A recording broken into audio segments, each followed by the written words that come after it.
Hello everyone, সকলকে স্ট্রাইভার্সে স্বাগতম। আশা করি প্রত্যেককে খুব ভালো আছো। আমি তোমাদের সৌভিক স্যার। আজকে আমরা হিস্ট্রির সেকেন্ড ক্লাস করব, ঠিক আছে?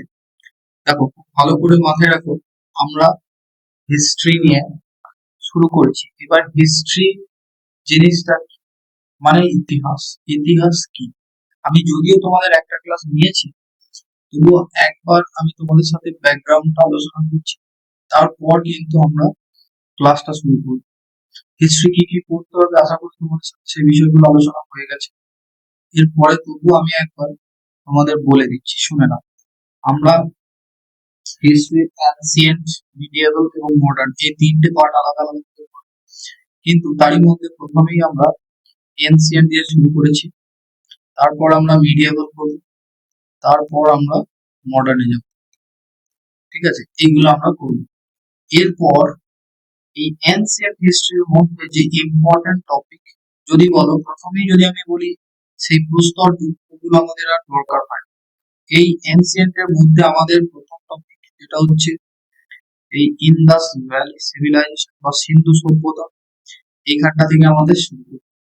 আর মোটামুটি কোয়েশ্চেন এই জায়গা থেকেই দেয়, বা এর পর থেকে দেয়, এর আগের গুলো তেমন ভাবে আসে না। এরপরে আমাদের বৈদিক সভ্যতা, বৈদিক সভ্যতা একবার শুধু তোমাদেরকে রিকল করছি কি কি আমরা করব, ঠিক আছে? কারণ যাতে তোমাদের বুঝতে সুবিধা। তিনে আমরা কি করব? তিনে আমরা করব ধর্ম আন্দোলন, যেখানে বুদ্ধ, জৈন ধর্ম এগুলো আছে। ধর্ম আন্দোলন এই জায়গাটা করব। চারে আমরা কি করব? যখনই ধর্ম আন্দোলন হয়ে গেল, তখন আমরা চলে আসবো মৌর্য সাম্রাজ্য। মৌর্য সাম্রাজ্য, মৌর্য সাম্রাজ্যের জায়গায় যদি আমি লিখি তোমাদের মগধ, ষোড়শ মহাজনপদ সব থেকে বেটার হবে। ষোড়শ মহাজনপদ। দেখো, একবার শুধু রিকল করছি কিভাবে আমরা এগোবো, চ্যাপ্টারটা তোমাদের জেনে রাখা দরকার আছে। তাহলে আমরা 4 নম্বরে ষোড়শ মহাজনপদ দেখবো, তারপরে আমরা মৌর্য শাসন ব্যবস্থা দেখবো, মৌর্য দেখবো, তারপরে আমরা গুপ্ত দেখবো, এবং গুপ্ত পরবর্তী যুগ বলে একটা হয়, সেখানে আমরা শেষ করবো। তাহলে মেইন টপিক হচ্ছে আমাদের এই ছটা। এই কটা দিয়ে আমাদের অ্যান্সার। এবার তোমাদের এখানে হয়ে গেছিল হরপ্পা সভ্যতার প্রায় ব্যবসা বাণিজ্য পর্যন্ত, এইখান পর্যন্ত তোমাদের কমপ্লিট হয়েছে। তাহলে আজকে আমরা হরপ্পা সভ্যতার নেক্সট টপিকে যাব। দেখো, হরপ্পার যে সিভিলাইজেশন, তাদের ব্যবসা বাণিজ্য তাদের সাথে ছিল, সেটা আমি আগের দিন খুব ভালো করে বলেছি যে মেসোপটেমিয়া বা সুমেরিয়ার সাথে ছিল। এবং সেটা প্রমাণ কিসে পাওয়া গেছে? প্রমাণ পাওয়া গেছে সিলে। সিল মানে পাথর। এবং তাদের বিনিময় প্রথা, তাদের ওই আমাদের মতো এখনকার মতো তো আর এত টাকার প্রচলন ছিল না, কিন্তু কিছু পাথরের চিহ্ন পাওয়া গেছে, যেখান থেকে কিন্তু এই মেসোপটেমিয়া বা সুমেরীয় সভ্যতায় সাথে সিন্ধু সভ্যতার যে ব্যবসা বাণিজ্য ছিল তার প্রমাণ কিন্তু পাওয়া গেছে, ঠিক আছে? এই জায়গাটা তোমরা পড়েছো। এবার আমাদের কি দেখতে হবে? দেখো, আমরা হরপ্পা সভ্যতায় কি কি পড়েছি একবার ভালো করে জেনে নাও। যে জায়গাটা আমরা পড়েছি খুব ভালো করে যদি দেখো, প্রথমে আমরা জেনেছি কি স্যার? হরপ্পা সভ্যতা সম্পর্কে জেনেছি। এরপর আমরা জেনেছি এদের ধর্ম সম্পর্কে জেনেছি, এদের কৃষিকাজ সম্পর্কে জেনেছি, এদের নগর পরিকল্পনা সেটা সম্পর্কে জেনেছি। নগর পরিকল্পনা এগুলো সম্পর্কে আমরা জেনেছি। তাহলে প্রত্যেকটি জিনিসই কিন্তু আমরা সুন্দরভাবে কভার করেছি। এছাড়াও আমরা আরো যে টপিক গুলো দেখেছি, ব্যবসা বাণিজ্য, পশু পাখি, তারপরে তাদের রাজধানী, বন্দর, সভ্যতার সীমানা, গুরুত্বপূর্ণ কেন্দ্র, এগুলো দেখেছি। এইবার আজকে আমাদের যেগুলো জানতে হবে, দেখো এই যে গুরুত্বপূর্ণ কেন্দ্রগুলো রয়েছে, এক সেকেন্ড, এই যে গুরুত্বপূর্ণ কেন্দ্রগুলো রয়েছে, এইগুলো আমাদের কিন্তু জানতে হবে। যেমন মহেঞ্জোদারো, তারপরে হরপ্পা, লোথাল, কালীবঙ্গাল, এগুলো সমস্ত কিছু কিন্তু আমাদের জানতে হবে, ঠিক আছে? সেইগুলো নিয়েই আজকে আমাদের মেইন টপিক। তাহলে চলে আসো সেই জায়গায়। তাহলে শুরু করছি আজকে এখান থেকে, লোথাল শব্দটা দিয়ে। দেখো লোথাল, এটা ছিল হরপ্পা সভ্যতার একটা খুব ইম্পর্টেন্ট শহর। কেন বিখ্যাত ছিল? পোতাশ্রয় ছিল। লোথাল, লোথাল কোথায় বর্তমানে? গুজরাট।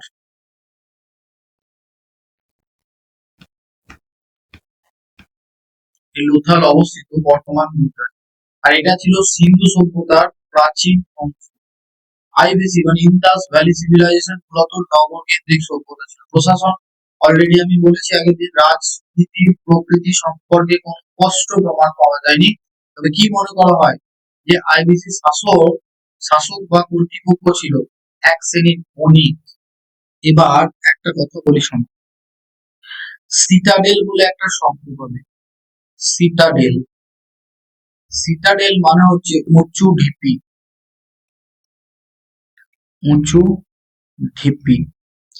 এবার দেখো সিন্ধু সভ্যতায় এরকম ধরো অনেকগুলো এরিয়া ছিল, প্রত্যেকটা শহরেতেই সিটাডেল পাওয়া গেছে। সিটাডেলে কারা থাকতো? তখনকার যারা রিচ বা ব্যবসায়িক লোক, তারা কিন্তু এই উঁচু ঢিপিতে, বা ধরে নাও এটা সমতল, তারই মধ্যে একটা উঁচু জায়গা রয়েছে, এইখানে রাজা বসবাস করতো। রাজা ঠিক না, যে যারা বণিক সম্প্রদায় বা যারা রিচ পিপল, তারা উঁচু জায়গায় থাকতো। আর যেগুলো সমতল বা নিচু জায়গা, সেখানে বাকি লোকেরা থাকতো। তো এই দেখে বোঝা যায় যে তখনকার দিনে রাজার প্রচলন না থাকলেও বণিক সম্প্রদায় বা যারা অর্থবান ছিল, বিত্তবান ছিল, তারা এই উঁচু জায়গায় থাকতো।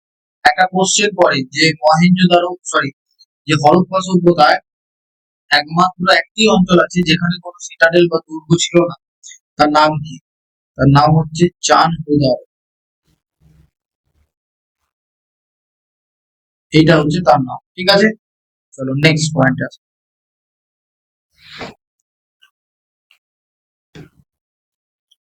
ধর্ম আগের দিন দেখেছি, তো এটা নিয়ে আজকে আর আলোচনা করবো। তবুও দেখো পশুপতিনাথ তাদের দেবতা ছিল। এইবার আসছি লিপিতে। ভীষণ গুরুত্বপূর্ণ একটা টপিক হচ্ছে লিপি বা ভাষা। চিত্রলিপি দেখো খুব ভালো করে, আগে আইবিসটা শেষ করে দেবো। লিপি কেমন ছিল? তাদের যে লিপি ছিল, তাদের লেখার পদ্ধতি কি নামে পরিচিত ছিল? লিপিকে কি বলা হতো? এখানে তিনটে কোশ্চেন আছে। একটা ছবির আকারে লিপি ছিল, তাকে বলা হতো পিক্টোগ্রাফিক স্ক্রিপ্ট। তাহলে হরপ্পা সভ্যতার লিপির নাম কি? লিপির নাম কি? লিপির নাম কি পেলে? পিক্টোগ্রাফিক স্ক্রিপ্ট। যদি বলে লেখার যে পদ্ধতি, তাকে বলা হতো বোস্টো প্রেরণ। এটা কেমন দেখো, তাদের লিপিটা শুরু হতো এই দিক দিয়ে, আবার এইভাবে, আবার এইভাবে, আবার এইভাবে, এইভাবে, এইভাবে কিন্তু তারা তাদের লিপি লিখতো। তাহলে ডান দিক থেকে শুরু করে বাঁ দিকে আবার জিগজ্যাগ কোশ্চেনে এইভাবে কিন্তু লিখতো, শেষ করতো না, এইভাবে লিখতো। তাহলে এই যে আর্ট, একে বলা হতো বোস্টো প্রেরণ বা বুস্টো প্রেরণ। মনে থাকবে। দুটো ইম্পর্টেন্ট কোশ্চেন আমরা পেলাম। একটা, লিপিটাকে কি বলা হতো? পিক্টোগ্রাফিক স্ক্রিপ্ট। লেখার পদ্ধতিকে বলা হতো বস্তু প্রেরণ। আর একটা গুরুত্বপূর্ণ তথ্য তোমরা লিখে রাখবে, সেটা হচ্ছে এই পয়েন্টটা, কোন শিলায় তৈরি হতো? এই যে লেখাগুলো তারা খোদাই করতো না, এক ধরনের শিলাতে, এই শিলাটার নাম হচ্ছে স্টিয়াটাইট। স্টিয়াটাইট, স্টিয়াটাইট, স্টিয়াটাইট শিলা, এটা ছিল তাদের শিলা। তাহলে কি কি পেলাম? তিনটে মেইন গুরুত্বপূর্ণ জিনিস আমরা পেলাম। এই লিপি নিয়ে যে তিনটে থেকেই কোশ্চেন দিচ্ছে। এক, তাদের লিপিটাকে বলা হতো পিক্টোগ্রাফিক স্ক্রিপ্ট। দুই, বস্তু প্রেরণ পদ্ধতিটাকে বলা হতো বস্তু প্রেরণ। এবং তারা যে শিলাটা ব্যবহার করা হতো বা যে শিলার উপরে তারা খোদাই করতো, সেটা হচ্ছে স্টিয়াটাইট শিলা। একটু নরম ধরনের শিলা ছিল, যেখানে খোদাই করতে সুবিধা হতো। দেখো প্রথম লাইন ডান থেকে বাম দিক, তাহলে প্রথম লাইন শুরু হতো কিন্তু ডান দিক থেকে, আমরা লিখি এখন বাঁ দিক থেকে, কিন্তু তারা লিখতো এই জায়গা থেকে। তাহলে এইখান থেকে শুরু করে এইভাবে লিখে আবার এদিক, আবার এদিক, আবার এদিক, এইভাবে কিন্তু তারা লিখতো, ঠিক আছে? দেখো পরের লাইনে বাম থেকে ডান, যেমন ভাবে দেখালাম, সিলমোহর এবং বিভিন্ন শিলাকর্মে তৈরি স্টিয়াটাইট শিলার ব্যবহার। স্টিয়াটাইট এমন একটা শিলা যে শিলাটা একটু নরম প্রকৃতির, সেখানে তারা বিভিন্ন পিকচার, তাদের যে মেন এই লিপিটা ছিল না, লিপিটাতে তারা বিভিন্ন ছবি বা চিত্র, ধরে নাও এরকম কোনো ফুলের ছবি বা কিছু ছবি এঁকে এঁকে তারা কিন্তু তাদের মনের ভাবগুলো প্রকাশ করার চেষ্টা করছে। সেই জন্য তারা একটু নরম শিলা ইউজ করতো, যেটা নাম স্টিয়াটাইট। কি পাওয়া গেছে সেখানে? আর কোচহীন সার, এটা কিন্তু ভীষণ গুরুত্বপূর্ণ। বেশিরভাগ সিল মোহরে কিন্তু তাদের কি পাওয়া গেছে? কোচবিহীন সার। সিলে সর্বাধিক ব্যবহৃত ভাষা, খুব ইম্পর্টেন্ট, প্রোটো দ্রাবিড়িয়ান, বা এর ধারণা পাওয়া যায়, সেটাকে বলা হচ্ছে প্রোটো দ্রাবিড়। ওকে, নেক্সট দেখো, লিপি পেয়ে গেলে এবার যাবো সমাধি বা প্রথা। তারা কিন্তু সমাধি কেমন দেখো, সম্পূর্ণ সমাধি সর্বাধিক প্রচলিত, স্বস্তিক চিহ্নের উৎস আইভিসিতে পাওয়া গেছে। এই যে স্বস্তিক চিহ্ন, এখান থেকে আমরা ধারণা কি করতে পারি? স্বস্তিক চিহ্ন থেকে এটুকু ধারণা করা যায় যে তারা হিন্দুইজমে বিশ্বাস করত। তারা কিসে বিশ্বাস করতো? হিন্দুইজমে। তাহলে তাদের যে কালচার ছিল সেটা হচ্ছে হিন্দুইজম। ওকে, তাহলে এটা একটা গুরুত্বপূর্ণ পয়েন্ট পেয়ে গেলে। এর পরের গুরুত্বপূর্ণ পয়েন্ট কি? ঋগ্বেদে উল্লেখিত হারিয়ম্পিয়া বা হরপ্পা, এটা তোমাদের নাম বললেও চলবে। নেক্সট, এই সময় গুরুত্বপূর্ণ তিনটে সভ্যতা কিন্তু চলছিল। একটা হচ্ছে মেসোপটেমীয় সভ্যতা বা ইজিপশিয়ান সিভিলাইজেশন, আর একটা হচ্ছে মিশরীয় সভ্যতা, আর একটা চাইনিজ সিভিলাইজেশন বা চাইনিজ। আর সব থেকে উন্নত বা আরবান সভ্যতা ছিল হরপ্পা সভ্যতা। সব থেকে আরবান আরবান সিভিলাইজেশন,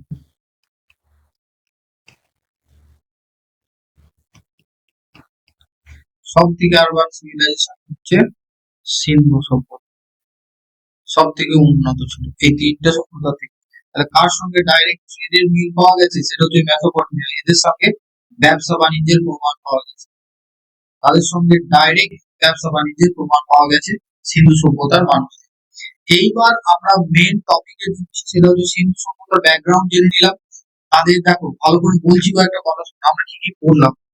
সিন্ধু সভ্যতার কালচার সম্পর্কে জানলাম, তাদের ব্যবসা বাণিজ্য সম্পর্কে জানলাম, তাদের ধর্ম সম্পর্কে জানলাম, তাদের শিলা সম্পর্কে জানলাম, এবং তারা পৃথিবীর প্রথম মানুষ যারা তুলা আবিষ্কার করেছিল। বিশ্বের প্রথম তুলা বা কটন, প্রথম তুলা সিন্ধু সভ্যতার মানুষেরা আবিষ্কার করেছিল। সিন্ধু সভ্যতার সিন্ধু সভ্যতার লোকেরা আবিষ্কার করে। ঠিক আছে, এটা কিন্তু মনে রাখবে, সিন্ধু সভ্যতার লোকেরা আবিষ্কার করেছে। এটা হচ্ছে আমাদের গুরুত্বপূর্ণ একটা পয়েন্ট। তাহলে এই পয়েন্ট গুলো জেনেছি। এবার সিন্ধু সভ্যতায় যে সমস্ত নগর বা শহরগুলো ছিল তারা হচ্ছে ইম্পর্টেন্ট, সেগুলো দেখলেই আমাদের সিন্ধু সভ্যতা শেষ। তাহলে প্রথম আমরা দেখবো হরপ্পা।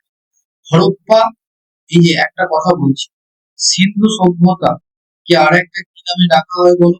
সিন্ধু বা হরপ্পা। কেন হরপ্পা বলা হচ্ছে?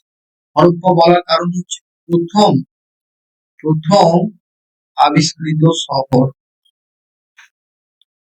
প্রথম আবিষ্কৃত শহর, তার নাম হচ্ছে হরপ্পা। এই হরপ্পা সভ্যতা বা হরপ্পা নগরী প্রথম আবিষ্কৃত, সেই জন্য সিন্ধু সভ্যতাকে হরপ্পা সভ্যতা বলা।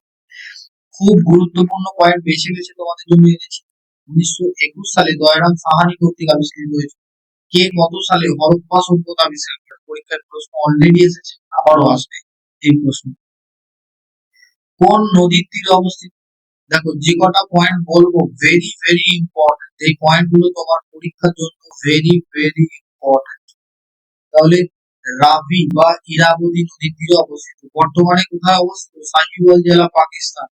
মানে হরপ্পার বর্তমান অবস্থান হচ্ছে পাকিস্তান। কিছু ইম্পর্টেন্ট জায়গা আছে যেগুলো ভারতেও রয়েছে, তোমাকে জানতে চাইতেই পারে হরপ্পা বর্তমানে কোথায় অবস্থিত বা মহেঞ্জোদারো বর্তমানে কোথায় অবস্থিত, এই প্রশ্ন কিন্তু হবে।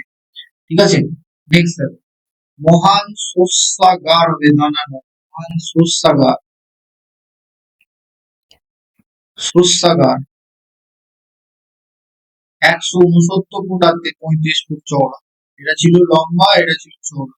মহান শস্যাগার, বা একে আমরা বাংলায় অনেক বইতে যেটা দেয় বৃহৎ, বৃহৎ শস্যাগার।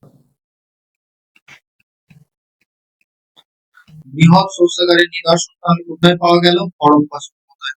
নগ্ন বালি পাথরের ঘর বা মূর্তি যা জৈন ধর্মের চিহ্ন প্রদান করে। এইবার তুমি কি করে বলবে যে একটা নগ্ন বালি পাথরের বা মূর্তি থেকে আমরা জৈন ধর্মের চিহ্ন প্রদান করব?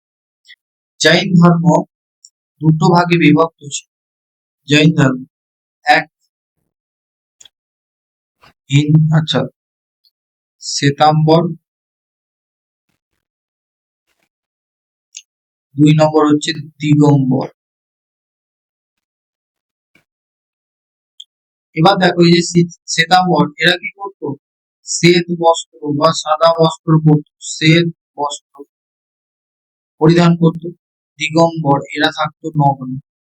তো এই যে নগ্ন, এই কনসেপ্ট থেকে অনেকে মনে করে যে তখনকার আইবিসি সভ্যতার জৈন ধর্মেরও হয়তো কালচার ছিল, এটা মনে করা হয়। তার মানে এটা নয় যে এটাই সত্য, এর কোনো সত্যতা পাওয়া যায়নি বা লেখাগুলো এখনো পাঠোদ্ধার করা হয়নি বা সম্ভব হয়নি। ওকে, নেক্সট দেখো, পাথরের মহিলা যৌনাঙ্গের প্রতীক পাওয়া গেছে। তারপরে কি পাওয়া গেছে? 6 একক কক্ষের ব্যারাক বা কারাগার, খুব গুরুত্বপূর্ণ।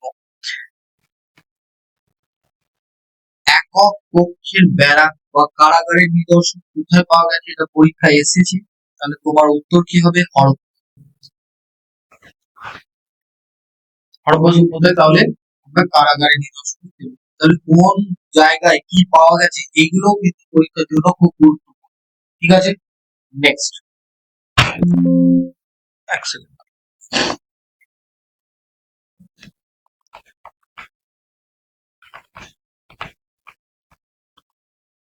এবার আসছি মহেঞ্জোদারো। মহেঞ্জোদারো 1922 সালে কে আবিষ্কার করছে? 1922 সালে আর ডি ব্যানার্জি। মহেঞ্জোদারো আবিষ্কার করছে রাখাল দাস বন্দ্যোপাধ্যায় 1922 সালে। মহেঞ্জোদারো হচ্ছে আইবিসি রাজধানী বা বৃহত্তম স্নানাগার।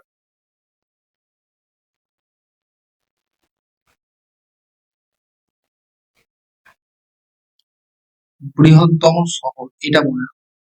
মহেঞ্জোদারো হচ্ছে আইবিসি রাজধানীর বৃহত্তম শহর। বা তোমাকে যদি বলে সিন্ধু সভ্যতার সিন্ধু সভ্যতার সব থেকে বড় অঞ্চল, সব থেকে বড় অঞ্চল কোনটি?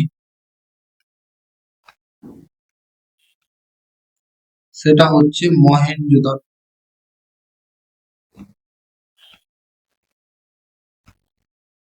ঠিক আছে, মহেঞ্জোদারো এটা হচ্ছে সিন্ধু সভ্যতার সব থেকে বড় অঞ্চল। কিন্তু মহেঞ্জোদারো অবস্থিত কোথায়?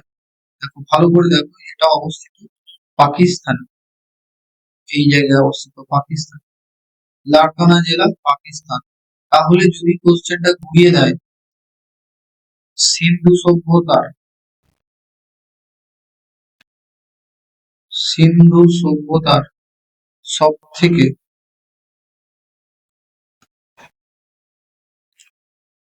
বড় অঞ্চল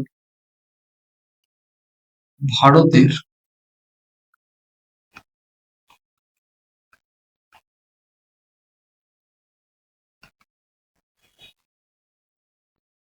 কোনটি? তাহলে এটা একটা পেলাম, মহেঞ্জোদারো সিন্ধু সভ্যতার সব থেকে বড় অঞ্চল, ডাইরেক্ট কোশ্চেন দিলে বড় অঞ্চল পেয়ে যাবে। যদি বলে ভারতের সব থেকে বড় অঞ্চল কোনটি, তখন কি উত্তর হবে? তখন হবে রাখিগিরি। রাখিগিরি যেটা বর্তমানে হরিয়ানায় অবস্থিত। রাখিগিরি হরিয়ানা। ঠিক আছে, এবার আসো সিন্ধু নদীর তীরে অবস্থিত মহেঞ্জোদারো কোন নদীর তীরে অবস্থিত বললে উত্তর হবে সিন্ধু নদী। কিন্তু হরপ্পা কোন নদীর তীরে বললে হবে রাভি নদীর তীরে অবস্থিত। দেখো এখানে আয়তকার, মহানের জায়গায় বৃহৎ বললেও হবে। বৃহৎ স্নানাগার পাওয়া গেছে। কোশ্চেন অনেকবার দিয়েছে, বৃহৎ স্নানাগার কোথায় পাওয়া গেছে, বৃহৎ শস্যাগার কোথায় পাওয়া গেছে, তাহলে তাদের উত্তর কিন্তু তোমরা পেয়ে গেলে। 6টি স্তম্ভযুক্ত সমাবেশ কক্ষ, একে বলা হয় মাল্টি পিলার অ্যাসেম্বলি হল। মাল্টি পিলার অ্যাসেম্বলি হল, মাল্টি পিলার অ্যাসেম্বলি হল, তার মানে সভাকক্ষ, যেটা বর্তমানে আমরা অ্যাসেম্বলি হল হিসেবে ব্যবহার করি, সেরকম কিন্তু অ্যাসেম্বলি হলও পাওয়া গেছে। সেটা কোথায়? মহেন্দ্রগড়। এরপরে এসো কালীগঙ্গা, খুব ইম্পর্টেন্ট। কালীগঙ্গার কথার অর্থ হচ্ছে কালো ছুরি। কালো ছুরি, কালো ছুরি। হরপ্পা কথার অর্থ হচ্ছে, হরপ্পা কথার অর্থ, নোট করবে এগুলো, পশুপতির খাদ্য। পশুপতির খাদ্য, ঠিক আছে? এগুলো হচ্ছে গুরুত্বপূর্ণ জায়গা। কালীগঙ্গা কে আবিষ্কার করছে? 1953 সালে অমলানন্দ ঘোষ। কালীগঙ্গা আবিষ্কার করছে অমলানন্দ ঘোষ। কত সালে? 1953 সালে। এর অর্থ কালো চুরি, খুব ইম্পর্টেন্ট। কালীগঙ্গার কথার অর্থ কালো চুরি। কোথায় অবস্থিত? বর্তমানে রাজস্থানে অবস্থিত। কালীগঙ্গার কোথায় অবস্থিত? রাজস্থান। সেটা কোথায়? হনুমানগড় জেলা, রাজস্থান। কোন নদীর তীরে অবস্থিত? ঘাঘর নদীর তীরে অবস্থিত। খুব গুরুত্বপূর্ণ যে জায়গাগুলো, সেটা হচ্ছে উটের হাড়। উটের হাড় কোথায় পাওয়া গেছে? কালীগঙ্গা। ঘোড়ার হাড় বলে সুরকটোটা হবে। ঘোড়ার হাড়, সুরকটোটা, উটের হাড়, কালীগঙ্গা। কাঠের চাকার নিদর্শন পাওয়া গেছে। কাঠের চাকা কোথায়? কালীগঙ্গায়। লম্বা ডিম্বাকৃতির স্তম্ভ, সমাধি, দুই ধরনের সমাধি পাওয়া গেছে। ঠিক আছে, তাহলে এখানকার ইম্পর্টেন্ট তথ্যগুলো পেয়ে গেলে। মহেঞ্জোদারোতে একটা জিনিস লিখে রাখো, দাড়িওয়ালা, দাড়িওয়ালা ব্রোঞ্জের মূর্তি।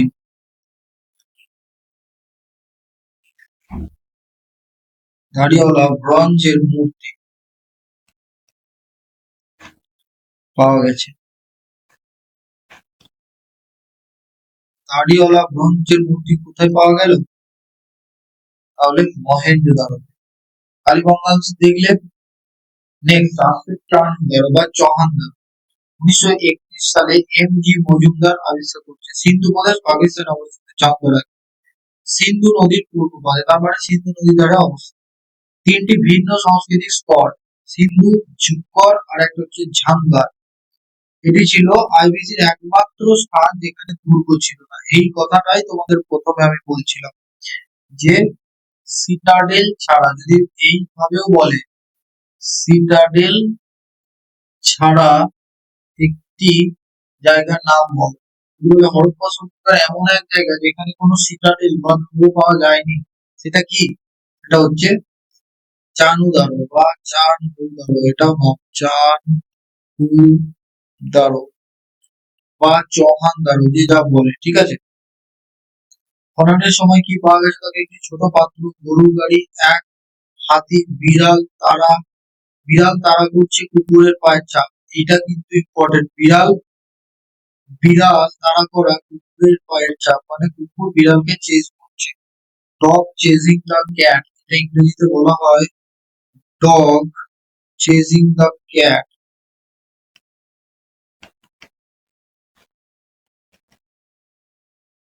ডগ চেজিং দ্য ক্যাট, এটা কিন্তু পাওয়া গেছে, ঠিক আছে? এবার আসছি লোথাল, খুব গুরুত্বপূর্ণ একটা শহর হরপ্পা সভ্যতার, সেটা হচ্ছে লোথাল। কে আবিষ্কার করছে? 1975 সালে এস আর রাও। খুব গুরুত্বপূর্ণ, এস আর রাও। লোথাল সমুদ্রের কাছে গুজরাটের খাম্বাত উপসাগরে অবস্থিত। এটা হচ্ছে কৃত্রিম ডকইয়ার্ড পাওয়া গেছে, মানে জাহাজ বা পোতাশ্রয়, পোতাশ্রয় বলে, পোতাশ্রয়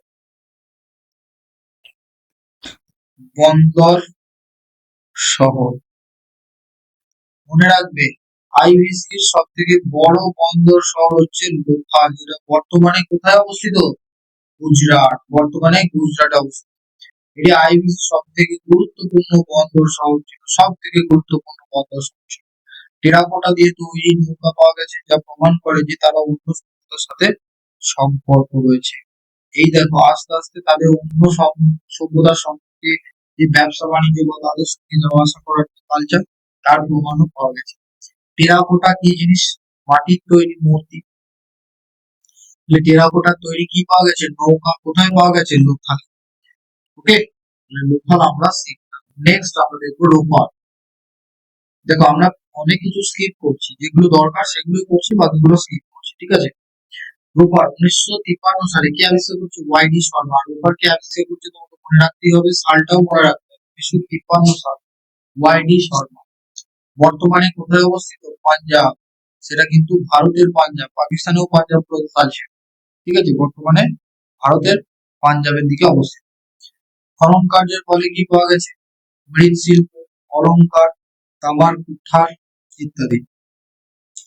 অদ্ভুত সমাধিস্থল পাওয়া গেছে, অর্থাৎ মৃতদেহ, হিউম্যান বিং এর মৃতদেহের সাথে পাওয়া গেছে।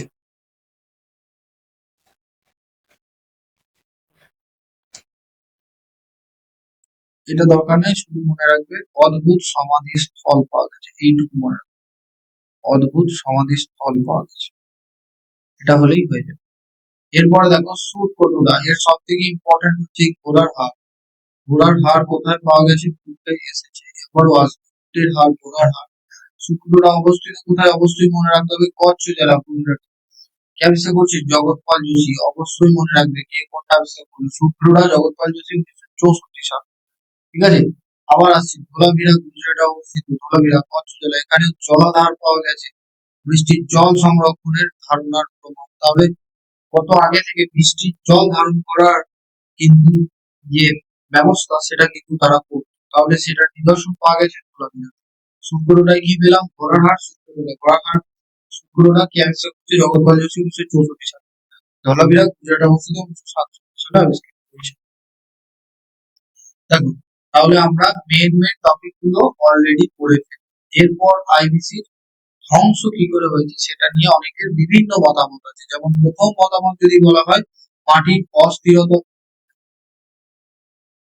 মাটির অস্থিরতা হ্রাসের কারণে, এটা নয়, মাটির উৎপাদন ক্ষমতা,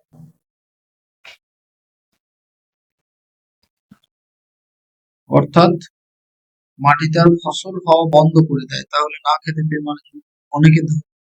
তারপরে আরো বলা হয় পার্শ্ববর্তী মরুভূমি থেকে লবণাক্ততা বৃদ্ধির কারণে, এটা হতে পারে। ভূমিকম্প, বন্যা বা প্রাকৃতিক দুর্যোগ, এটা হতে পারে। আর একটা গুরুত্বপূর্ণ পয়েন্ট হচ্ছে আর্যরা এসে আইবিসি ধ্বংস করছে। আর্যরা কোথা থেকে এসেছিল? মধ্য এশিয়া। তারা ভারতবর্ষে আসছে। অনেকে মনে করছে যে আর্যরা এসে কিন্তু ইন্দাস ভ্যালি সিভিলাইজেশন ধ্বংস করছে এবং নিজেদের স্থাপন করছে, বা আর্য সমাজ স্থাপন করছে এবং তাদের কালচার আস্তে আস্তে। তাহলে এই ছিল আমাদের সিন্ধু সভ্যতার কমপ্লিট একটা স্ট্রাকচার। তাহলে আমরা সিন্ধু সভ্যতায় কি কি শিখলাম একবার গোল করে তোমাদেরকে মনে করিয়ে দিচ্ছি। ধরে নাও এটা হচ্ছে আমাদের আইবিসি, ইন্দাস ভ্যালি সিভিলাইজেশন। প্রথমে আমরা কি শিখেছি? অবস্থান, সিন্ধু সভ্যতার অবস্থান জেনেছি। সিন্ধু সভ্যতার ব্যবসা সম্পর্কে জেনেছি। সিন্ধু সভ্যতার সমাজ সম্পর্কে জেনেছি, সমাজ। সিন্ধু সভ্যতার ধর্ম সম্পর্কে জেনেছি। সিন্ধু সভ্যতার নগর পরিকল্পনা জেনেছি।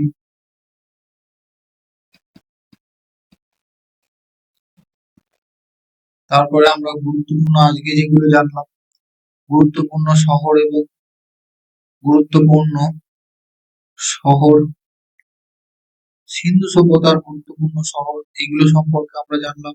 এবং আরো শেষে যেটা জানলাম, ধ্বংসের কারণ।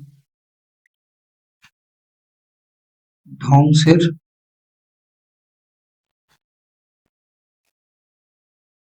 কারণ। তাহলে এইগুলো কিন্তু আমাদের জেনুইন বা অথেন্টিক টপিক, এইগুলো আমরা কমপ্লিট করলাম এবং তাদের পশু পাখি সেগুলো জানলাম। সমস্ত কিছু কিন্তু বাড়িতে পড়ে নাও।